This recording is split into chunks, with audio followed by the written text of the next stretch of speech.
많이 더우시죠? 다음 주에는 에어컨도 틀고 선풍기도 달아놓으려고 합니다. 여러분 성벽 잘 쌓아가고 계십니까? 우리가 지난 몇 주간 잠시 느헤미야 강해를 쉬었어요. 5월달 특별 주일로 인해서 잠시 쉬었지만은 그 이전부터 우리가 느헤미야를 함께 나누고 있었습니다. 우리 주보에 보시면 여러분 간지가 하나 들어있을 거예요.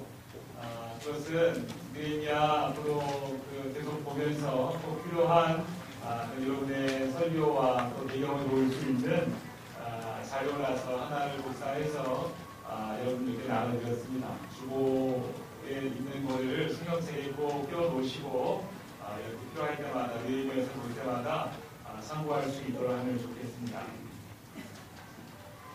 지난 몇 주간 우리가 느헤미야서를 잠시 쉬었기 때문에 이 시간에 우리 느헤미야서의 배경을 우리가 한번 보도록 하겠습니다.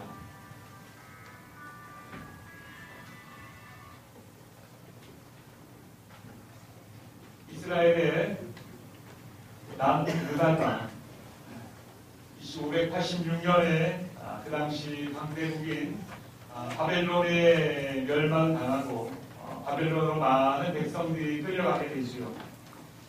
하나님 백성된 나라이지만 제대로 말씀대로 살아가지 않으면 하나님께서 그 백성을 반드시 심판하는 것입니다. 그래서 이런 모습을 성경이 예언하고 있는데요. 그 당시 활동하던 예레미야 선지자의 예언을 보게 되면 이렇게 말씀합니다. 예레미야 29장 10절 말씀이에요. 여호와께서 이와 같이 말씀하시니라. 바벨론에서 70년이 차면 내가 너희를 돌보고 나의 선한 말을 너희에게 성취하여 너희를 이곳으로 돌아오게 하리라. 이렇게 말씀하셨어요. 비록 이스라엘 백성들이 하나님의 말씀대로 살지 않아서 하나님께서 그들을 징계하시고 심판하시지만 이 말씀을 통해서 하나님의 본심이 읽혀진 거죠. 내가 너희를 심판하나 다시 회복시키겠다라는 하나님의 말씀이에요. 너희들이 비록 지금 말씀대로 살지 않아서 바벨론에서 70년 동안 포로 생활을 하게 되겠지만 다시 너희를 이곳으로 돌아오게 할 것이다 라고 바벨론에 끌려가기 전에 예레미야 선지자를 통해서 분명히 하나님의 그 본심을 말씀해 주셨어요. 자, 그 다음에요. 그렇게 70년이 이젠 흘렀습니다. 70년 후에 어떻게 약속하셨어요? 회복하시겠다고, 돌아오게 하시겠다고 약속하셨어요. 70년 동안 어떤 일이 있었는가 하면 남유다를 정복하고 그들을 포로로 이끌어갔던 바벨론이 멸망당합니다. 그리고 새로운 페르시아라는 그 제국이 이제 근동아시아 지역을 그렇게 점령을 하고 있어요. 또 새로운 왕들이 세워졌어요. 하나님께서 70년 후에 바벨론으로부터 다시 빼와서 여기에서 회복하겠다고 하셨는데 바벨론이 망해버린 거예요. 그렇다면 하나님의 말씀이 이루어지지 않는 것인가? 그렇게 생각할 수 있지만 그렇지 않습니다. 바벨론에서 페르시아로 강대국은 변하여졌지만 하나님의 그 회복의 시계는 계속해서 흐르고 있는 거예요. 하나님의 회복의 시계가 몇 년입니까? 70년이 차면 내가 너희를 이곳으로 반드시 돌아오게 하겠다라고 약속하신 하나님의 회복 시계는 계속해서 흐르고 있는 거예요. 에스라 1장 1절로 2절에 보게 되면 자 그렇습니다. 바사는 페르시아를 이야기하는데요. 바사왕 고레스 원년에 여호와께서 예레미야의 입을 통하여 하신 말씀을 이루게 하시려고 바사왕 고레스의 마음을 감동시키네 그가 온 나라에 공포도 하고 조소도 내려 이르되 바사왕 고레스는 말하노니 하늘에 한 여호와께서 세상 모든 나라를 내게 주셨고 나에게 명령하사 유다 예루살렘의 성전을 건축하라 하셨나니 이렇게 일이 이루어지고 있는 거예요.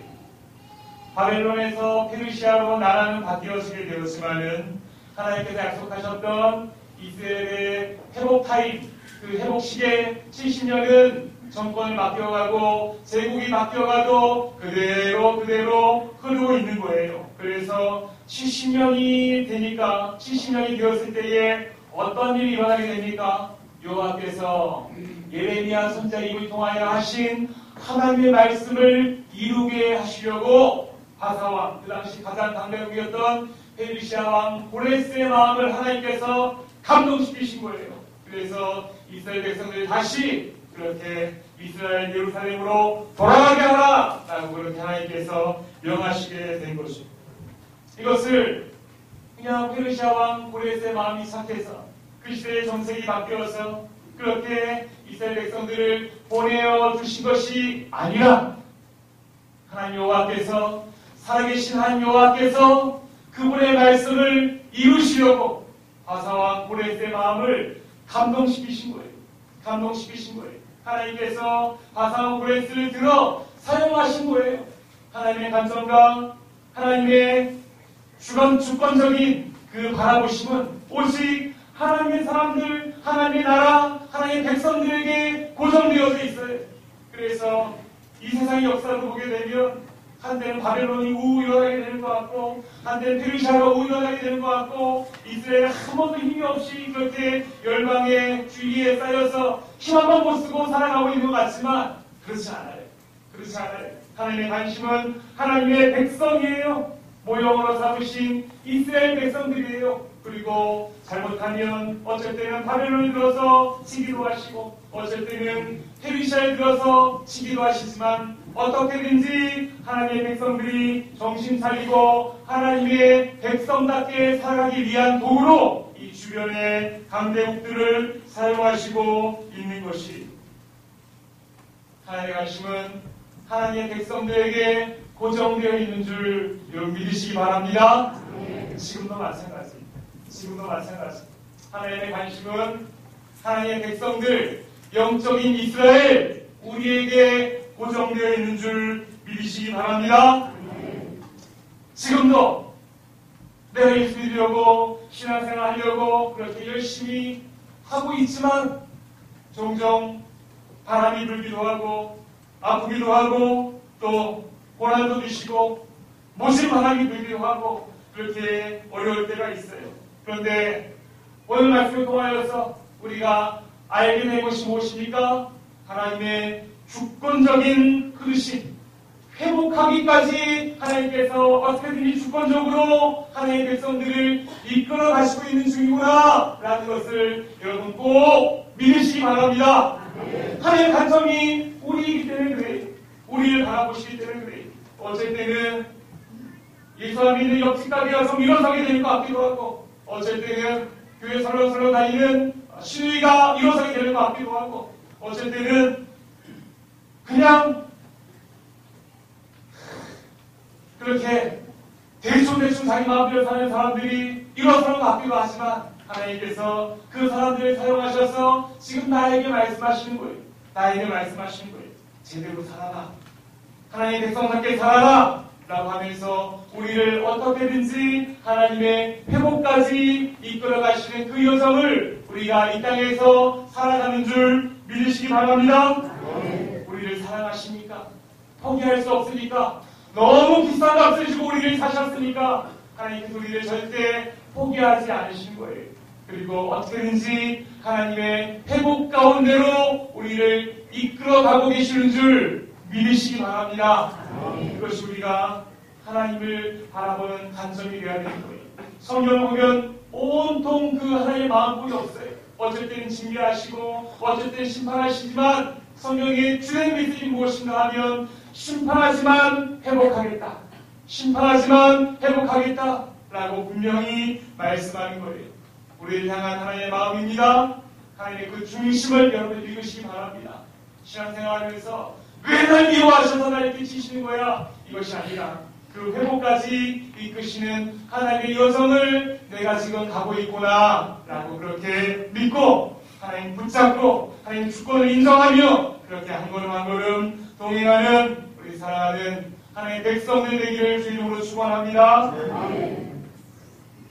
그래서 우리가 너무 미국의 트럼프 대통령 말 한마디에 일희일비할 필요가 없어요. 가슴이 덜컥 내려앉기도 하고 다시 뭐가 좀 되는 거 아닌가 싶기도 하고 지금 하나님께서 그 열방을 사용하셔서 강대국을 사용하셔서 이 땅에 수많은 이스라엘 백성들 하나님의 백성들이 기도하는 그 기도를 하나님께서 지금도 이끌어가고 계심을 믿으시기 바랍니다. 사람이 하는 거 아니에요. 사람이 하는 거 아니에요. 하나님께서 지금 이끌어가고 계신 거예요. 지금 강대국인 어떤 나라들을 통하여서 하나님의 백성들의 기도를 지금도 이끌어가고 있음을 믿으시기 바랍니다. 그 이면에 역사하시는 하나님을 바라볼 수 있어야 되는 거예요. 하나님의 주권이에요. 하나님 우리 바라보고 계세요. 하나님의 주권으로 우리를 지금 이끌어가고 계심을 믿으시기 바랍니다. 자, 그렇게 하나님이 주권적으로 이끌어가셔서 고레스의 마음을 그렇게 감동시키셔서 70년이 되었을 때에 이스라엘 백성들을 다시 예루살렘으로 돌아오게 합니다. 끌려갈 때도 3번에 걸쳐서 끌려가게 됐어요. 그래서 돌아올 때도 3번에 걸쳐서 포로들이 귀환하게 됩니다. 자, 화면 보게 되면요. 여러분, 첫 번째 포로 귀환은 언제 이루어지게 되었는가 하면 1차 귀환은 수룹바벨이라는 그런 총독을 통해서 함께 귀환하게 됩니다. 70년 만에 돌아오게 되었는데 돌아오게 되니까 어떻습니까? 고향 예루살렘이 다 불타 있는 거예요. 잿더미를 변해 있는 거예요. 또 이방 민족들이 들어와서 자기 집처럼 그렇게 구분 없이 살아가고 있는 거예요. 이때에 이 수룹바벨이라는 이 지도자는 우리가 이곳에서 가장 먼저 해야 할 일은 우리 민족의 정체성을 찾아야 되겠구나 라고 생각을 하고 정체성을 찾기 위해서 가장 먼저 한 일이 무엇인가 하면 바로 성전 재건입니다. 그 이전에는 솔로몬의 성전이 멋있게 지어져 있었어요. 그런데 솔로몬 성전이 다 해파되었어요. 수룹바벨이 다시 돌아와서 우리의 마음의 중심이 되시는 그 하나님이 계신 성전을 지어야겠다라고 생각을 하고 성전을 짓게 되는 것입니다. 성전은 여러분 단지 어떤 건물 정도의 의미가 아니죠. 성전을 보면서 하나님이 우리와 함께 계시는구나, 하나님 우리와 함께 계시는구나 라는 것을 우리가 알게 되고 그 마음에 든든함이 있게 되는 거예요. 내 마음에 하나님 계신 우리가 기억하고 알게 되면 든든하잖아요. 그것처럼 그렇게 하나님이 계신 성전을 지어놓고 그 성전이 우리와 함께 있으므로 하나님이 우리와 함께 하신 증거다라는 것을 우리가 기억하며 그 마음에 민족의 정체성을 깨닫고 좀 더 든든하게 이스라엘 백성답게 살아가기 위해서 가장 먼저 성전을 짓습니다. 바벨론에 있는 70년 동안 얼마나 성전을 그리워했는지 몰라요.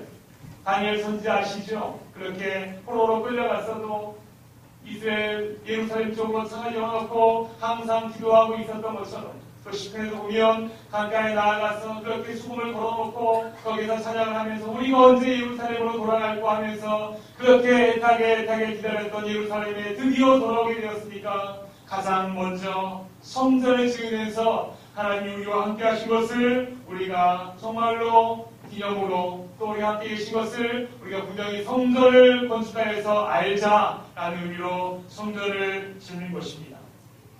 예루살렘 전체 사진을 보게 되면요, 우리가 오늘 받은 그 종이안이 있지만 이게 지금 느헤미야 시대에 완공되었던 느헤미야 성벽입니다. 완공되었을 때 성벽 사진이고요. 저 위에 빨간색으로 칠해진 곳이 거기가 바로 성전이에요.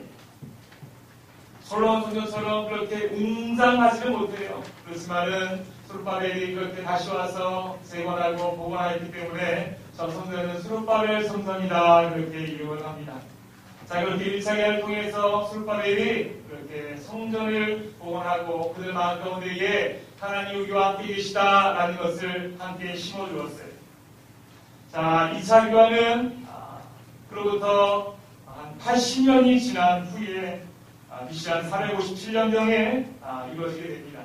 그때 우리가 잘 아는 에스라라는 그 학자 겸 선지자와 함께 이루어지게 돼요. 2차 교환의 지도자는 바로 에스라 학자였습니다. 80년 전에 수룹바벨을 통해서 예루살렘에 성전이 지어져 있었잖아요. 그래서 성전이 있으므로 하나님 우리와 함께 하신다라는 그 마음의 든든함을 가지고 살아가게 하려고 성전을 지어놨는데, 성전이 있어도 성전 안에서 제대로 말씀을 가르치고 성전을 섬기고 성전이 성전답게 섬길 수 있는 레위인들이 별로 많지가 않았어요.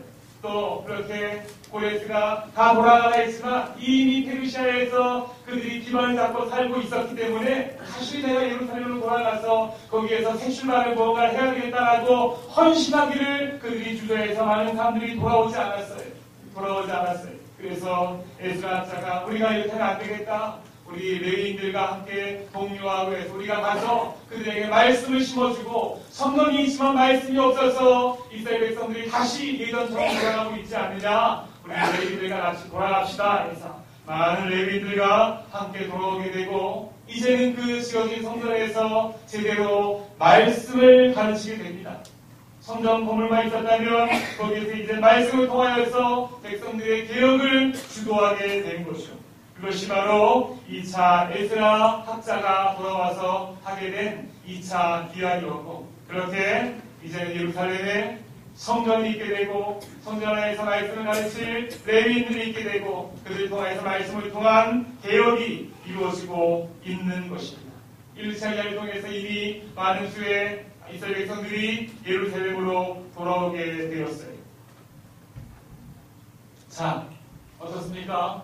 1차, 2차를 통해서 이스라엘 백성들의 중심인 성전이 예루살렘에 바로 서게 되고, 또 하나님의 말씀이 곳에서 들어가서 말씀을 제대로 가르치게 되고, 그렇게 되면 이제 이스라엘 백성들이 하나님의 백성답게 제대로 살고 있어야 하지 않겠습니까? 그런데 그러지 못했어요.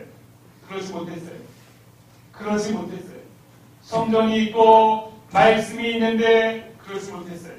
왜 그런가 하면 성경이 있고 말씀이 있고 가르침이 있고 깨달음이 있고 결심도 있었지만 근본적으로 이 성전을 중심으로 한 이스라엘 백성들과 세상을 구별할 수 있는 성벽이 없었어요.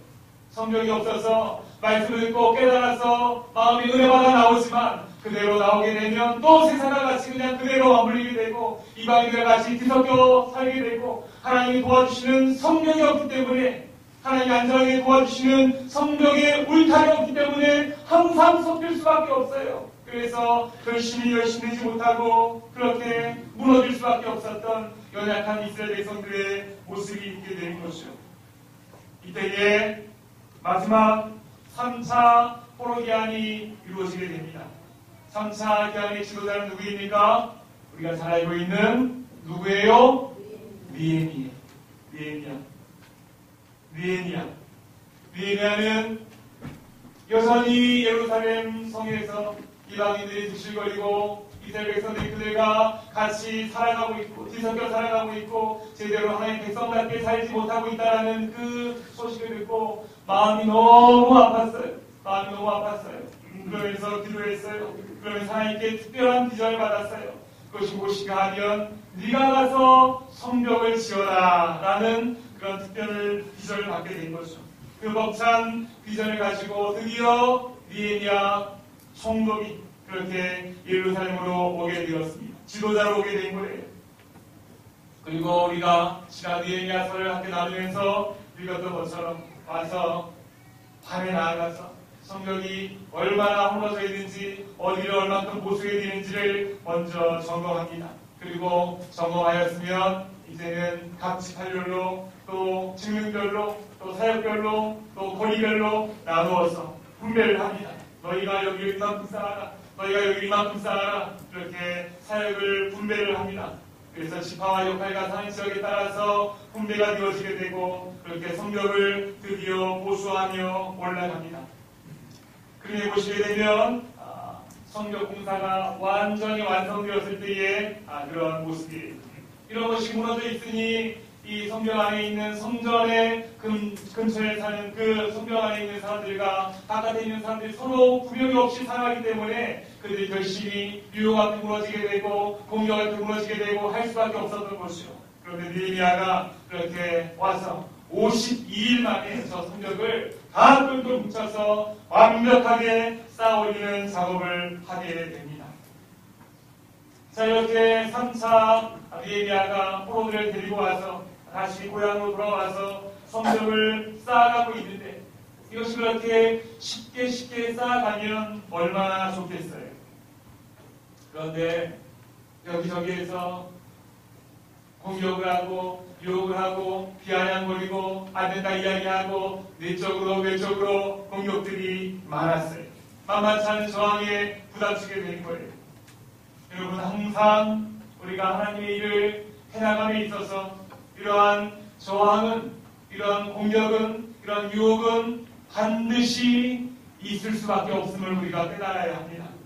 왜냐하면 하나님의 나라가 확장되는 것만큼 사단의 영역은 줄어드는 거예요. 이 근처는 항상 영적 전쟁이 있을 수밖에 없어요.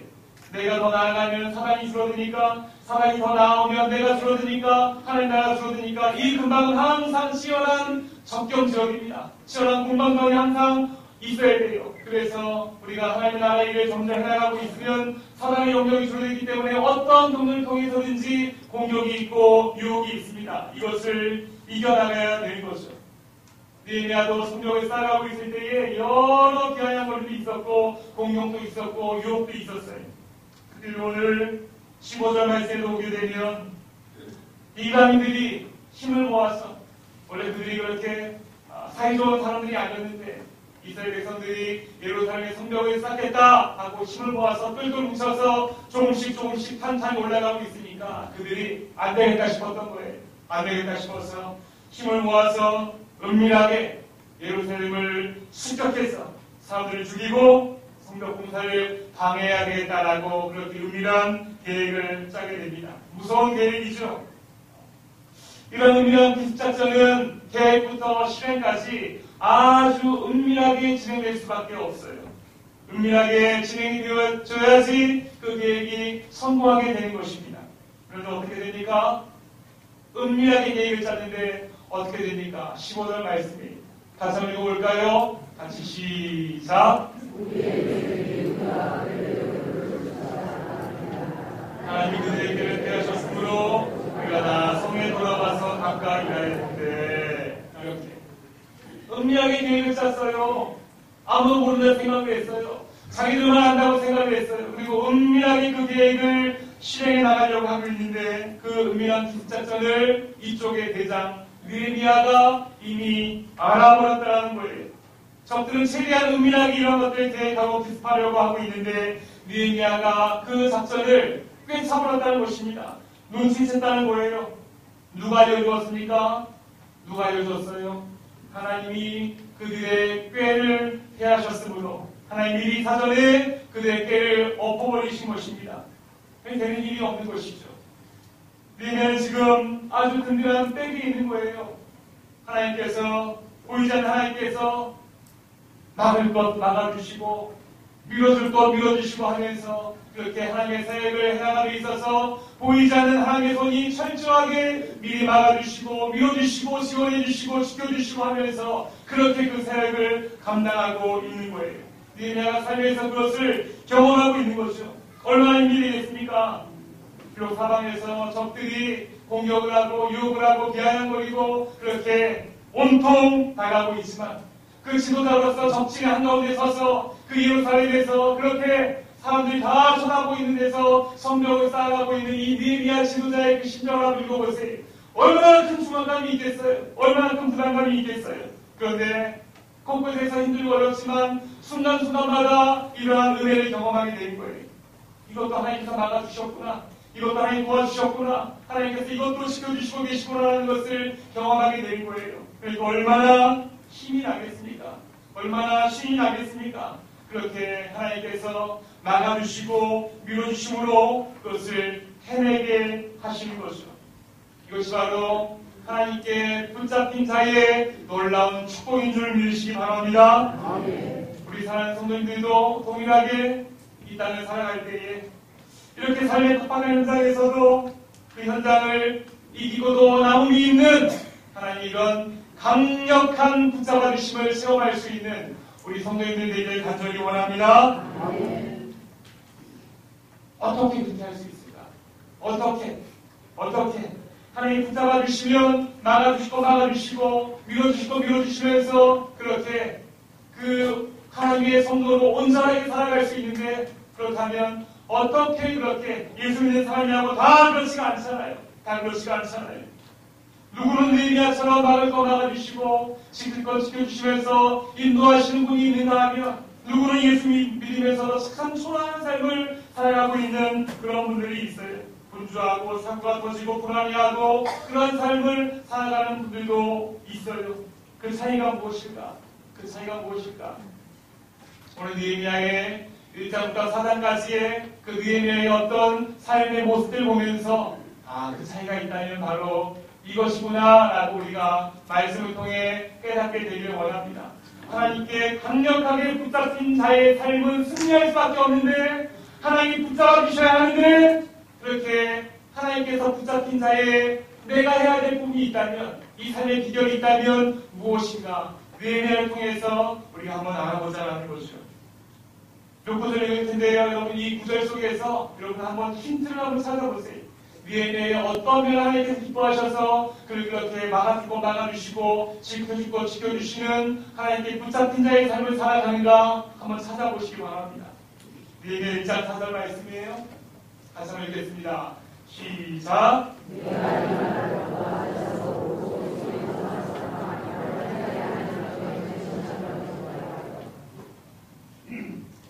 1번 힌트가 나갔어요. 고향 예루살렘이 황폐하고 불탔다는 소식이 들었을 때에 느헤미야가 가장 먼저 한 행동, 금식하며 기도했어요. 내일처럼 금식하며 기도했어요. 자, 느헤미야 2장 4절 말씀 보겠습니다. 같이 읽습니다. 시작.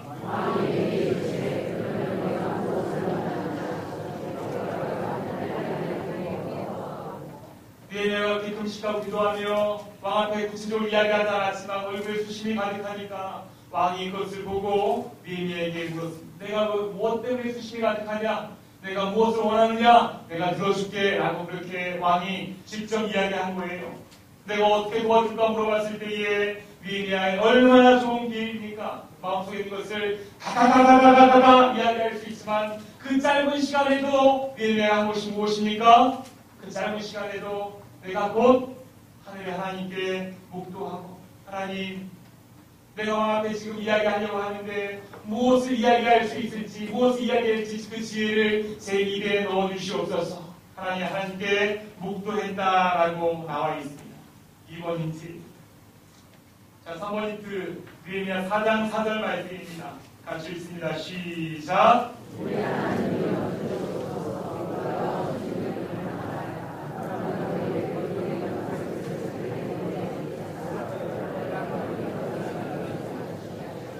느헤미야가 본격적으로 성벽을 지으려고 생활하려고 할 때에 대적들이 느헤미야의 계획을 조롱하고 비방합니다. 그래서 뭐 되겠어? 지층층이 올라가도 금방 무너지겠구만. 그거 되겠어? 하면서 안팎으로 조롱을 하고 비방을 합니다. 그렇게 비방을 들으면 하게 되지, 누군가 비방을 하면 마음이 낙심이 되잖아요. 힘들어지잖아요. 그 느헤미야가 한 것은 어떻게 합니까? 그 비방을 들었을 때에 바로 하나님께 나아갔어요. 우리 하나님을 들으시옵소서. 우리가 업신여김을 당하나이다. 마치 어떤 모습 같아요? 이러는 거예요. 아빠!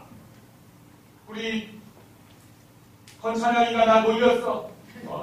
나 때렸어. 하면서 그렇게 이러는 것처럼 하나님을 들으시옵소서. 우리가 업신여김을 당하나이다 라고 말하는 것처럼 그렇게 하나님 앞에 바로 기도의 자리로 들어가서 하나님께 일러버리는 거예요. 맡겨버리고 그리고 툴툴 썰고 다시 나오게 됩니다.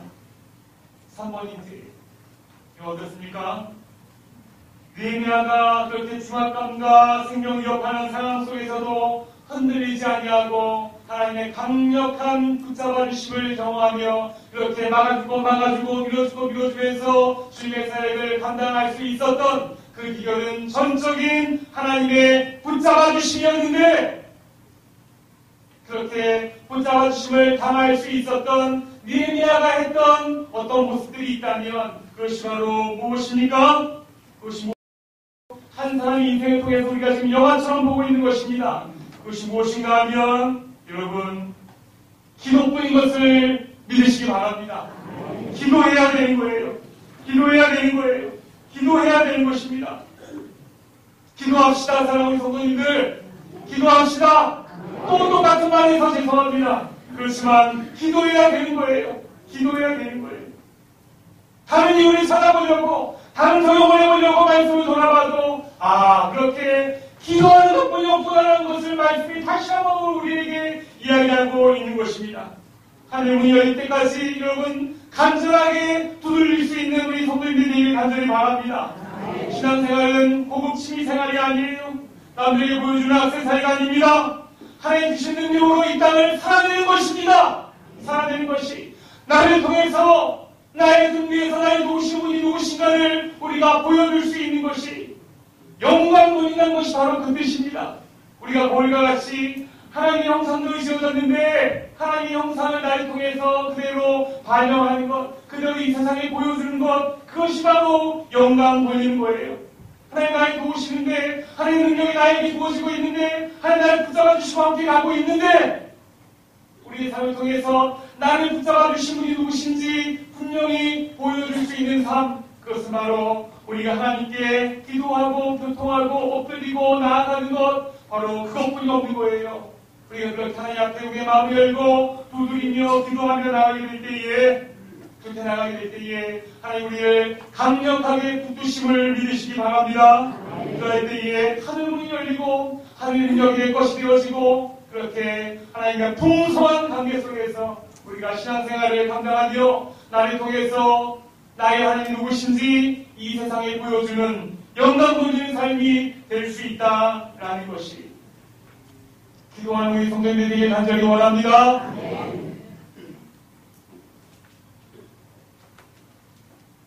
그런데 고민이 하나 있습니다. 나 가족이니까 제 고민 좀 해결해 주세요. 일주일에 새벽 예배 포함해서 총 한 5에서 한 7, 8개 정도를 설교를 준비합니다. 그것도 권전사님이 짐을 덜어주셔서 그렇게 좀 주는 것이죠. 우리 설교하는 것이 저희 고민은 아닙니다. 이것이 고민이면 목사하면 안 되죠. 또 더 많은 설교들을 잘 감당하시는 분들도 많이 계세요. 말씀을 준비할 때 여러분 새벽 예배는 쭉 이어져 가는 본문이 있어요. 지금은 11미사를 나누고 있는데 그렇게 어떤 방식으로 준비하는가 하면 말씀을 준비하면서 그 말씀이 말씀하게 하는 거예요. 그 말씀을 내가 특별히 무언가를 첨가하지 않고 그 말씀이 그냥 새벽에 나오신 분들에게 말씀할 수 있도록 좀 더 연구하고 또 쉽게 풀이해서 그 말씀이 나오신 분들에게 말씀하게 하는 그런 방식으로 말씀을 전합니다. 또 오후 예배나 수요 예배도 마찬가지예요. 그렇게 이어지는 본문이 있으면 그 이어지는 본문을 가지고 그 말씀이 말씀하게 하는 방식으로 설교를 준비합니다. 그래서 그 말씀을 준비하는 시간이 참 좋습니다. 저도 깊어지게 되고 또 이 말씀이 어떠한 말씀으로 말씀하게 할까 기대가 되기도 하는 것이죠. 그런데 저의 진짜 고민은 이게 아니에요. 진짜 고민은 주일 오전 설교 준비할 때입니다. 가장 많은 시간이 들어가요. 왜 고민이 되는가 하면 이렇게 보게 되면요. 오늘도 이렇게 보게 되면 주일 오전 예배에 딱 한 번 나오시는 성도님들이 많이 계세요. 시간이 없어서 그렇기도 하고 여러 가지 삶의 우선순위에 치여서 그렇게 되기도 하고 아직 믿음의 분량이 그래서 그럴 수 있겠지만 이런저런 이야기하지 못한 분들이 많이 있겠죠. 새벽에 수요일에 오일에 나오신 분들은 그래도 주일예배에 나오시고 또 그렇게 나오시는 것이기 때문에 그들에게 그렇게 말씀이 말씀하게 해서 들어도 상관이 없습니다. 그런데 저희 고민은 주일날 딱 한 번 나오시는 우리 성도님들이 다 우리 가족들 아니겠습니까? 그분들이 저의 고민거리입니다. 그분들의 상황과 형편과 고민을 제가 모르지 않거든요. 지난 삶의 현장에서 싸우다가 조금은 지친 모습으로 이 자리에 앉아서 말씀을 드리려고 앉아 계신 거예요. 그래도 이 시간을 통해서 교회에 나왔으니까 무언가 힘을 얻으려고 이 자리에 나와서 말씀 드리려고 앉아있는 거죠. 그런데 그 한 번 듣는, 일주일에 한 번 듣는 예배의 말씀이 기도하라! 성령 충만 입어라! 하나님께 영광 돌려라! 라는 그 말씀이면 그들에게 얼마나 선문답처럼 들릴까라는 생각이 저에게 있어요. 마음의 위로함을 얻으려고 왔는데 하나님께 영광을 돌려라. 그것이 지금 나에게 무슨 상관이 있지? 라고 그들이 그렇게 생각을 하게 될까봐 그것이 참 저의 고민이에요. 정말 돈이 없어서 하루하루 힘겹게 살아가는 분들도 이 자리에 있지 않습니까? 병원에서 이제는 힘들겠다고 그렇게 얘기를 했지만 그래도 희망을 놓지 않고 어떻게든지 하루를 살아가려고 버티면서 그렇게 나오신 분들도 계시고요. 나이 들고 외롭고 몸이 연약해서 집에 찾아오면 정말 아무 소망 없이 살아가고 계신 그런 어르신들도 이 자리에 앉아 계시고요. 속에 다른 야망이나 욕심에 이기심에 가득 차서 이 자리에 앉아 있지만 전혀 말씀을 듣지 못하는 분들도 이 자리에 앉아 계심을 제가 알고 있어요. 그렇지만 다 우리 가족이에요. 주일오전 말씀을 준비하면서 제 고민이 무엇인가 하면 그 사랑하는 가족들에게, 이 가족들에게 한 번의 말씀으로 어떻게 한 주일을 버티고 갈 수 있는 어떤 힘을 실어줄 수 있을까? 이것을 복합적으로 고민하게 되니까 한 사람 한 사람의 상황을 알고 있으니까 알고 있는 만큼 더한 힘이 드는 거예요. 그래서 좀 더 구체적으로 그들에게 힘을 줄 수 있는 말씀을 전해줘야 되지 않을까? 기도합시다. 영광을 돌립시다. 이거보다 좀 더 그들에게 좀 더 힘을 실어줄 수 있는 어떤 말씀을 준비해야 되지 않을까라는 그런 생각이 고민이 되는 것이죠. 요 근래 대신방을 다 끝내고요. 그들의 어쩔 수 없는 삶의 아픔과 삶의 현장들을 그렇게 마주하면서 함께 눈물을 흘리고 함께 기도하고 하면서 이런 고민은 더해졌습니다. 더 더해졌습니다. 하나님께서 이들을 사랑하라고 저에게 맡겨주셨는데 이들에게 어떻게 일주일에 한 번 드리는 이 예배를 통해서 그들이 하나님이 주시는 힘을 얻을 수 있을까? 좀 더 구체적인 위로와 능력이 무엇이 있을까라고 하면서 제 안에 고민이 된 것이 이런 고민이 제가 있어요. 그런데요, 잠시 고민에 빠지긴 하지만 고민하면 고민할수록 제 안에 너무나 선명해지는 유일한 하나의 정답은 무엇인가 하면 바로 이래서 우리 모두에게 예수 그리스도가 필요하구나 라는 이 생각은 점점 더 정확하고 선명하게 제 마음속에 선명해지게 되는 거예요. 이래서 우리에게 예수 그리스도가 필요하구나. 힘들고 어려운 분들에게 자 나오세요. 제가 10만 원씩 드릴게요. 이것이 위로가 되겠습니까? 힘을 내십시오. 손 한번 잡아주는 게 위로가 되겠습니까? 제가 아무리 고민하고 우리 성도님들에게 좋은 것을 주려고 애를 쓰고 고민하고 한다고 하지만 저는 제 목숨까지 드리지 못합니다. 제 생명까지 다 드리지는 못합니다. 감정 상하면 삐지기도 하고요. 배신당하면 속상하기도 합니다. 제가 뭘 해줄 수 없고 제가 해주고 있는 그 말이 완전하지도 않습니다. 그냥 인간의 위로의 말일 뿐인 것이죠. 그렇지만 여러분, 우리에게는 우리를 정말로 목숨 다해 사랑하시는 예수 그리스도 그분이 있음을 믿으시기 바랍니다. 그분이 있는 거예요. 그냥 말로만 사랑한다 하지 않고 정말로 생명 다해서 날 위해서 십자가에 달려 돌아가시고 내가 너 이만큼 사랑한다. 이것으로는 안 되니? 라고 하면서 나에게 말씀하시는 생명 다해 사랑하시는 예수님이 나의 편인 것을 믿으시기 바랍니다.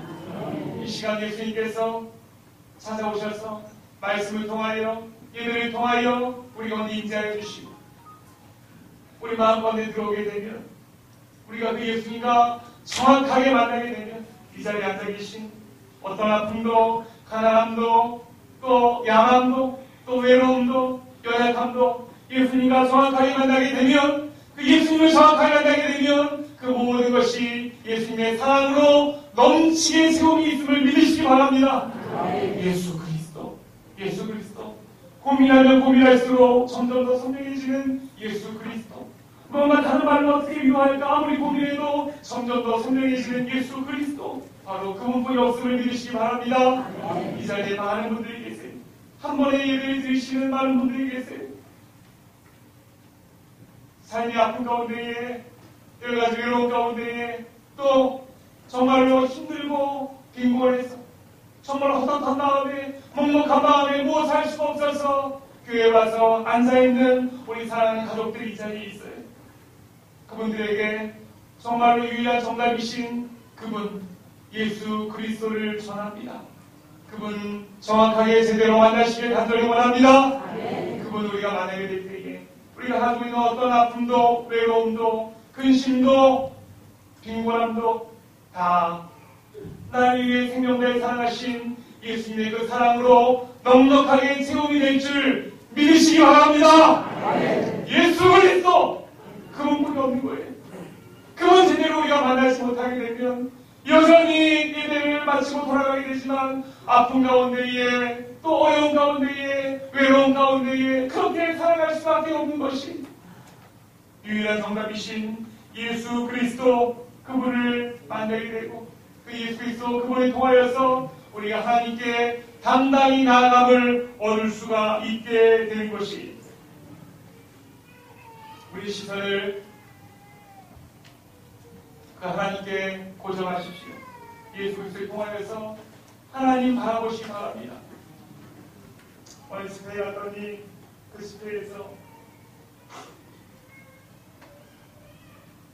여러 가지 찬양 노래 받았지만 그 앞에 있는 현수막이 크게 뭐라고 써져 있는가 하면 하나님은 문제보다 크다 이렇게 써져 있었어요. 그냥 그거 하나로 은혜 받았어요. 여러분 그 교회에 있는 하나님이십니까?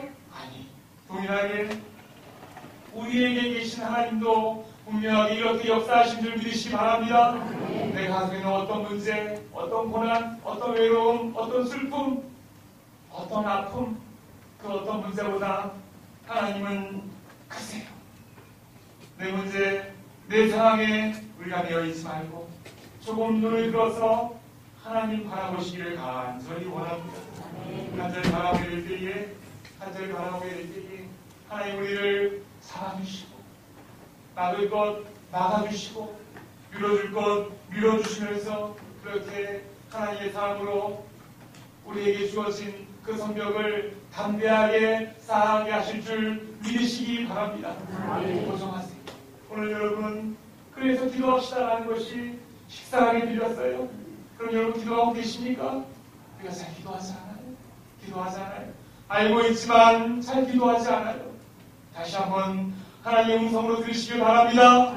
그 시선을 하나님께 고정하고 문제와 고난과 아픔에서 눈을 들어서 하나님께 고정하고 하나님 문을 두들깁니다. 열릴 때까지 두들깁니다. 문을 열어주시옵소서. 막아주고 막아주시고 밀어주고 밀어주시고 지켜주고 지켜주시옵소서. 그렇게 하나님 앞에 주어진 성벽을 계속해서 쌓아가게 하여 주시옵소서. 그렇게 기도하며 한 걸음 한 걸음 주 앞에 나아갈 수 있는 사랑하는 우리 성도님들 되기를 주의 이름으로 축원합니다. 하나님 아버지 감사합니다. 무엇으로 위로할고 어떤 말로 위로할고 아무리 생각해도 바로 오직 우리 예수 그리스도밖에 없음을 이 시간 고백합니다. 우리 사랑하는 성도님들 아픔과 어려움과 고난과 힘든 가운데에 좌절하지 않게 하여 주시고 어떻게든지 예수 그리스도 그분을 제대로 만나보기 위하여서 힘을 얻을 수 있는 우리 신령들이 되기를 간절히 원합니다. 예수 그리스도 통하여서 하나님 바라보게 하시고 하나님께 담대히 나아가게 하시고 그분과 기도함을 통하여 교제함을 통하여 더욱더 풍성한 삶을 경험할 수 있는 우리 대광의 가족들이 되기를 간절히 원합니다. 축복하여 주시옵소서. 예수님의 이름으로 기도드립니다. 지금은 우리 주 예수 그리스도의 은혜와 하나님의 무한하신 사랑하심과 성령의 감동 감화 교통케 하심이 어떠한 상황 가운데서도 오직 우리 주님께 시선을 고정하고 하나님을 바라기를 원하는, 그렇게 하나님의 지켜주신 가운데에 우리에게 주어진 성벽을 쌓기 원하는 사랑하는 우리 벌교대학교의 성도님들 머리 위에, 그들에게 주어진 온 가족들 위에 지금부터 영원토록 항상 함께 있을지어다. 아멘.